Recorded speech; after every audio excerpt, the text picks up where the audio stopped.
कंकाल का रहस्य। चौरा गांव के खेतों में इन दिनों खुदाई का काम चल रहा था।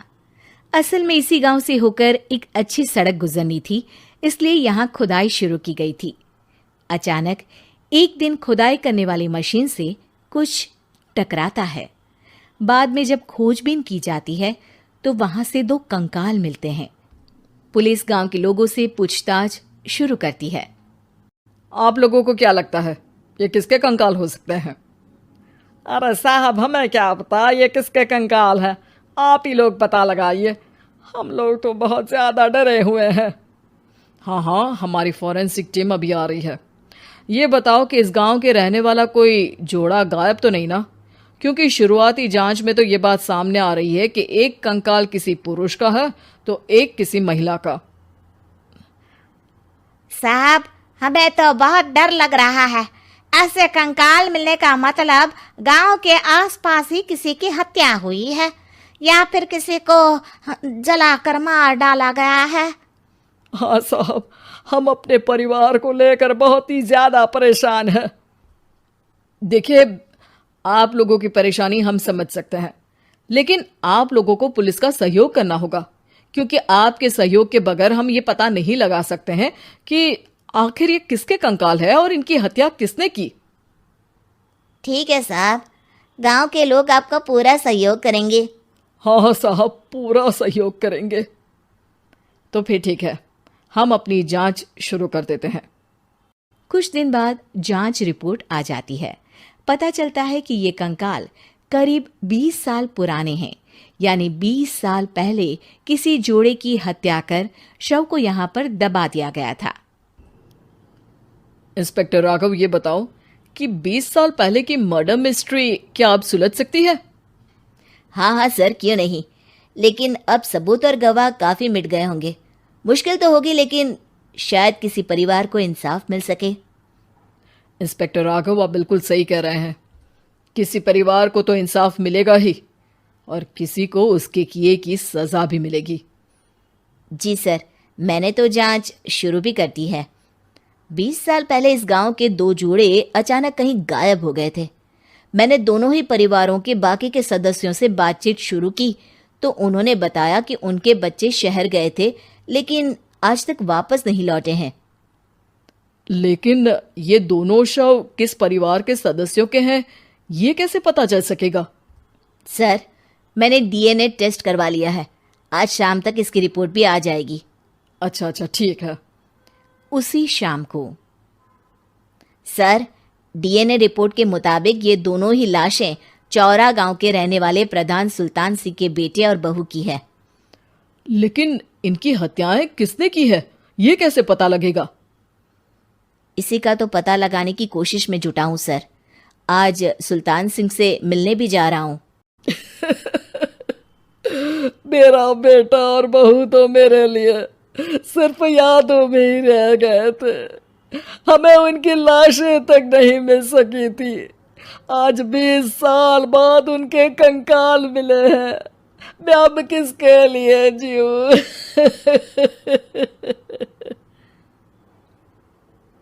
लेकिन सर, क्या आपकी किसी से कोई दुश्मनी थी? अपने बेटे बहू की हत्या के लिए आप किसे जिम्मेदार मान रहे हैं? अब मैं किसका नाम बोलूं? मेरी तो किसी से दुश्मनी नहीं थी, बस मेरे बेटे बहू को कोई वापस ला पाता।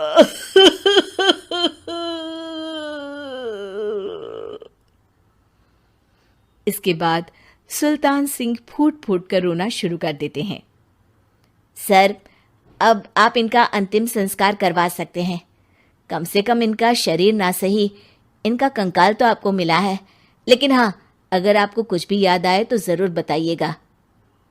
मेरी तो बेटा अब उम्र हो गई है, लेकिन मेरे बेटे और बहू के हत्यारों का ज़रूर पता लगाइएगा, क्योंकि जब तक हत्यारे पकड़े नहीं जाएंगे मेरा मन नहीं मानेगा। सर, हमारी पूरी कोशिश रहेगी हत्यारे को पकड़ने की।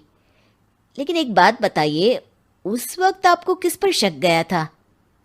उस वक्त मेरे एक ड्राइवर को पकड़ा गया था, लेकिन सबूतों के अभाव में उसे छोड़ दिया गया था। अच्छा, और ड्राइवर पर कैसे शक हुआ था? क्योंकि उस दिन ड्राइवर छुट्टी पर था।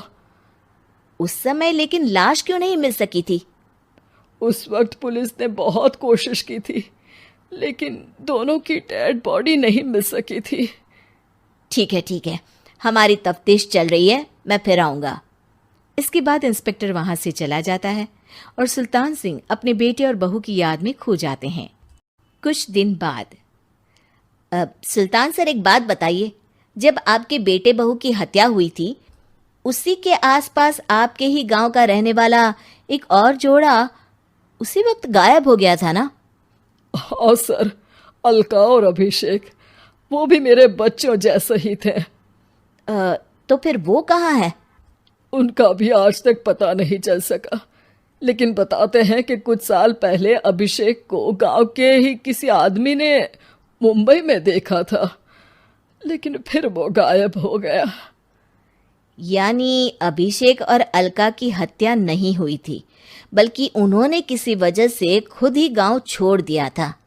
हाँ, हो सकता है, क्योंकि अभिषेक मेरे बेटे संतोष का अच्छा दोस्त था और उसका मेरे घर भी आना जाना लगा रहता था। हो सकता है कि उसने मेरे बेटे और बहू के बारे में सुन लिया हो और ये गांव छोड़ दिया हो सकता है। उनके परिवार का कोई अब नहीं रहता क्या इस गांव में? अब तो कोई नहीं रहता। एक चाचा थे, लेकिन उन्होंने भी अपना पुश्तैनी मकान बेच दिया है। वो भी अब कहीं शहर में ही बस गए हैं। ओह, अभिषेक और अलका के बारे में भी पता लगाना होगा। हो सकता है कि वही इस हत्या के बारे में कुछ बता सके। हो तो सकता है, लेकिन वो बेचारे तो खुद ही वक्त के मारे थे, वो क्या बताएंगे। फिर भी सर, जब केस दोबारा खुला है तो जांच तो करनी ही पड़ेगी, और इस बार तो लाशें भी बरामद हुई है। कुछ दिन तक लगातार तफ्तीश चलती रही। एक दिन थाने से सुल्तान सिंह को फोन आता है। हाँ, कौन बोल रहा है? सर, मैं कांस्टेबल तुलाराम बोल रहा हूँ थाने से। आपको थाने आना पड़ेगा। थाने? लेकिन क्यों? सर, किसी की पहचान करवानी है। अच्छा ठीक है, मैं दोपहर तक पहुंचता हूँ। सुल्तान सिंह दोपहर में थाने पहुंचता है। कई पुलिस के अधिकारी वहां मौजूद रहते हैं। सर, आपके बेटे की हत्या का रहस्य आज शायद सुलझ जाए। अच्छा इंस्पेक्टर राघव, पर वो कैसे? सर, उस आदमी को देखिए, क्या वही अभिषेक है? सुल्तान सिंह की आंखों में हैरानी से आंसू आ जाते हैं। हाँ सर, यही अभिषेक है। ये आपको कहाँ से मिला? सिर्फ अभिषेक ही नहीं, बल्कि इसकी पत्नी अलका भी इसके साथ है। मैडम, जरा अभिषेक की पत्नी को लाइए। जैसे ही अलका को पेश किया जाता है, सुल्तान सिंह जमीन पर गिर जाते हैं। सुल्तान सर, क्या हुआ आपको? आप अलका को देखकर गिर क्यों गए? सुल्तान सिंह सर पकड़कर बैठ जाते हैं। ये अलका नहीं, बल्कि ये तो मेरी बहू रितु है।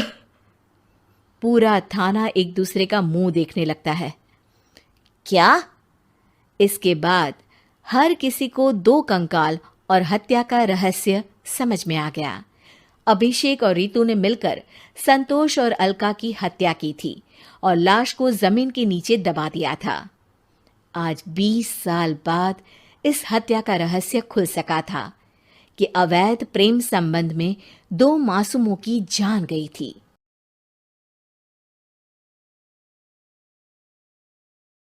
ऐसा बाप नहीं चाहिए। एक बड़े शहर में रतनलाल अपनी बेटी संध्या और छोटे बेटे कुणाल के साथ रहता है। रतनलाल बहुत गरीब है और शराबी किस्म का आदमी है। वो रिक्शा चलाकर अपना जीवन यापन कर रहा है। रतनलाल एक अधेड़ उम्र के आदमी योगेश्वर को कभी कभी अपनी रिक्शा से मार्केट या मंदिर छोड़ता है और कभी कभी बाजार से उसका सामान भी ले आता है। एक दिन रतनलाल योगेश्वर से कहता है, साहब, आपके पास गाड़ी है, फिर भी आप कभी कभी रिक्शा से क्यों जाते हो? इन शहर की गलियों को आराम से देखना मुझे बहुत पसंद है। ठीक है साहब, मैं चलता हूँ, कल फिर आऊंगा। अरे रतनलाल रुको तो, मैंने सुना है कि तुम अपनी बेटी को कुछ पैसों के बदले किसी को दे रहे हो। अब अभी किसी को बेचे नहीं तो क्या करे साहब। एक छोटा बेटा है, उसको पढ़ाना भी है, उसकी देखभाल भी करनी है, और अगर मैं बेटी को घर में रखूंगा तो उसकी शादी कैसे करूंगा साहब। तुमको कितने पैसे मिल रहे हैं? अब 50,000 साहब। देखो, मैं तुमको पूरे 20 लाख रुपए देता हूँ। तुम अपनी बेटी संध्या को मुझे दे दो। हैं? अब 20 लाख? धन्यवाद साहब, धन्यवाद। मैं कल ही उसे आपके पास छोड़ जाऊंगा साहब। अगले दिन रतनलाल संध्या को हमेशा के लिए योगेश्वर के यहाँ छोड़ आता है और बदले में 20 लाख रुपए लेकर घर आ जाता है। रतनलाल जिंदगी में पहली बार इतने पैसे पाकर बौखला गया। उसने एक अच्छा घर लिया। कुणाल, अब हमें कोई चिंता नहीं है, तो अब अच्छे से पढ़, खूब मन लगाकर पढ़ाई करना। पापा, मुझे पढ़ाई करना अच्छा नहीं लगता। अरे तूने अगर ज्यादा बकवास की ना तो बहुत मारूंगा। कल से तू अच्छे स्कूल में जाएगा तो जाएगा, हाँ बस। कुणाल का एडमिशन एक अच्छे स्कूल में हो जाता है, लेकिन आए दिन स्कूल से शिकायत आती ही रहती है। 10 साल बाद एक दिन प्रिंसिपल मैडम रतनलाल को स्कूल में बुलाती है। रतनलाल, आपका बेटा कुणाल बहुत आवारा हो गया है और ये बिल्कुल भी पढ़ाई नहीं करता है, बल्कि उसका दिमाग गलत कामों में जा रहा है। अब मैं उससे बात करूंगा मैडम। ठीक है, आज ये आखिरी मौका है, अगली बार तो मैं उसे स्कूल से ही बाहर निकाल दूंगी।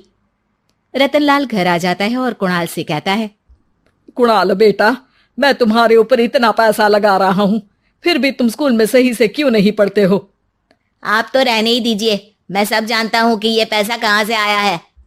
और वैसे भी अब ये पैसा मेरा है, मेरा जो भी मन होगा मैं करूंगा। आज के बाद मैं कभी स्कूल नहीं जाने वाला। रतनलाल को अपनी बेटी की याद आती है और वो रोने लगता है। 5 साल बाद कुणाल एक दिन एक लड़की को शादी करके घर ले आता है। पिताजी, ये मेरी पत्नी है स्वीटी। हैं?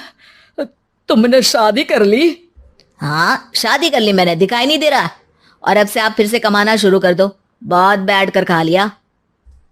कुणाल, तुम इस बुड्ढे को घर में क्यों रख रहे हो? देखो ना, ये शराब पीता है, इसे घर से बाहर निकाल फेंको। अरे स्वीटी, ये मेरे पापा है, कैसे बाहर निकाल दूं? और वैसे भी घर में कोई तो चाहिए ना काम करने वाला, नौकर समझ कर रख लो। इस बुड्ढी को तो घर से बाहर निकाल कर ही रहूंगी मैं कब तक इसके लिए खाना बनाऊंगी? स्वीटी एक दिन घर के बाहर पार्क में अपनी दोस्तों के साथ बैठी होती है। तभी वो रतनलाल को बुलाती है। पिताजी, मेरे कमरे में मैं अपना फोन छोड़ आई हूं, जरा ला कर तो देना। हाँ जरूर, अभी लेकर आता हूँ। रतनलाल फोन लेकर आ जाता है। कुछ समय बाद स्वीटी के फ्रेंड्स भी चले जाते हैं। स्वीटी अंदर आकर शोर मचाती है। चोर चोर! कहाँ है चोर? मुझे तो यहाँ कुछ नहीं दिख रहा। अरे ये अलमारी खुली पड़ी है, जरूर किसी चोर ने ही खोली होगी। अरे कौन आया था यहाँ? यहाँ तो पिताजी आए थे बस। अरे बहू, मैं चोर नहीं हूं। मुझे तो आप पर अब बिल्कुल भी विश्वास नहीं है पिताजी, क्योंकि जब आप पैसे के लिए दीदी को बेच सकते हो तो आप चोरी भी तो कर ही सकते हो। अरे लेकिन वो सब तो मैंने तेरे भले के लिए किया था ना। मैं तो कहती हूँ कि हमें इनकी कमरे की तलाशी लेनी चाहिए। तुम बिल्कुल सही कह रही हो, चलो। स्वीटी और कुणाल दोनों रतनलाल के कमरे की तलाशी लेते हैं और उन्हें वहां स्वीटी की ज्वेलरी और पैसे मिल जाते हैं। मैं तो पहले ही जानता था कि चोर आप ही हो। निकल जाओ मेरे घर से और दोबारा अपनी शक्ल मत दिखाना। रतनलाल आंखों में आंसू लिए घर से निकल जाता है। स्वीटी मन ही मन सोचती है, आज तो मेरी प्लानिंग सफल हो गई। जैसा मैं चाहती थी ऐसा ही किया और बड़ी आसानी से उस बुड्ढी को चोरी का इल्जाम लगाकर घर से भगा दिया। रतनलाल की हालत अब ज्यादा खराब हो गई और वो सड़क पर बैठकर भीख मांगकर खाने लगा। एक दिन वहां एक गाड़ी आकर रुकी और सड़क पर बैठे सभी भिखारियों को अपने सेंटर ले गई। एनजीओ की मालिक संध्या एक एक करके सभी को सुविधा मुहैया कराती है। तभी उसकी नजर रतनलाल पर पड़ती है। पिताजी? संध्या, तू? पिताजी, आपकी ये हालत कैसे हुई?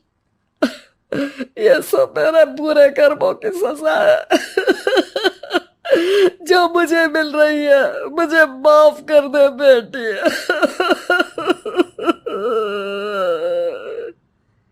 पिताजी, मैं आप पर बिल्कुल भी गुस्सा नहीं हूं, क्योंकि आपने मुझे यहाँ भेजकर अच्छा ही किया। मेरी जिंदगी बदल गई। लेकिन ये सब हुआ कैसे बेटा? आप ये नए कपड़े पहनो, तब तक मैं योगेश्वर अंकल को बुला कर लाती हूँ। योगेश्वर अंकल? हाँ अंकल। योगेश्वर जी ने तुझसे शादी नहीं की थी? नहीं तो पापा, उन्होंने तो मुझे पढ़ा लिखा कर इस काबिल बनाया है कि मैं आज सबकी सेवा कर पा रही हूँ। रतनलाल पश्चाताप करके रोता रहता है। तभी योगेश्वर भी वहां आ जाता है। रतनलाल जी, आपकी ये हालत कैसे हुई? इतने सारे पैसों के बावजूद भी? क्योंकि मैंने बेटे और बेटी में भेदभाव किया था। लेकिन आपने ये कैसे किया? मुझे ये जानना है, बताइए। सालों पहले जब संध्या छोटी थी, तब मैंने एक बार एक आदमी से तुम्हें बात करते हुए सुना था, जो कुछ पैसों में संध्या को तुमसे खरीद कर शादी करना चाहता था। मैं उस समय एनजीओ में बच्चों के लिए ही काम कर रहा था और मैं किसी भी लड़की की जिंदगी खराब होते नहीं देख सकता था। इसलिए मैंने अपने जीवन की कमाई का एक बड़ा हिस्सा तुम्हें दे दिया था। सच में कितना गलत था मैं। मुझे माफ कर दो। अब आप दोनों मेरे साथ घर चलो और आज मैं अपना सच्चा प्रायश्चित करना चाहता हूँ। योगेश्वर और संध्या रतनलाल के साथ घर जाते हैं। स्वीटी दरवाजा खोलती है। चोर भिखारी, तू फिर से आ गया? चल भाग यहाँ से बुड्ढे। ये घर तुम्हारे बाप का नहीं, मेरा है। बाहर निकलो यहाँ से। रतनलाल कुणाल और संध्या को घर से बाहर निकाल देता है। योगेश्वर जी, अब ये घर आपका है और अब आप यहाँ एक और एनजीओ खोल सकते हैं। शायद अब ये सच्चा प्रायश्चित है। संध्या अपने पिता के गले लग जाती है।